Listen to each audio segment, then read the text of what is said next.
Hello hi అండి, welcome to my channel. ఈరోజు వన మహోత్సవం సందర్భంగా మా అభినవ జ్యోతి స్లమ్స్ సమైక్యలో మొక్కల పంపిణీ జరిగిందండి. ఫస్ట్ వచ్చేసి మా ఆర్పి స్వర్ణలతక్క గారు మాట్లాడారు, తర్వాత కార్పొరేటర్ శివకుమార్ గారు మాట్లాడారండి.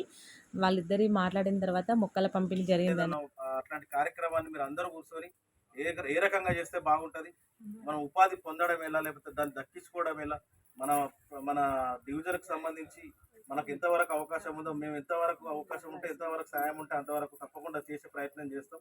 సో మీరు అందరూ ఒకసారి కూర్చొని డిస్కస్ చేసి మహిళలకు సంబంధించిన క్యాంటీన్స్ ఏదైతే ఉన్నదో దాన్ని కూడగొట్టకుండా అందులో ఉపాధి పొందేలాగా, దాన్ని దక్కించుకునేలాగా కార్యక్రమం చేసుకుంటే బాగుంటుందని తెలియజేస్తూ, సో ఏ ఏ సందర్భం ఉన్నా, ఎట్లాంటి అవకాశాలు ఉన్నా మీరు ఏది విడిచిపెట్టద్దు. ఆర్థికంగా మనం బలంగా ఉంటేనే అన్ని రకాలుగా మనం బలంగా ఉంటాం, ఇబ్బంది లేకుండా ఉంటాం. కాబట్టి సో దయచేసి మహిళా సంఘాలు అందరూ కూడా మీరే బలం దేనికైనా కూడా డివిజన్కు. సో మీరు అందరూ ఆర్థికంగా బలంగా ఉండాలని కోరుకుంటూ ఈ కార్యక్రమం ఏదైతే ఉన్నదో సోదరి వీళ్ళందరూ కూడా చేయాలని ఈ సందర్భంగా విజ్ఞప్తి చేస్తాం.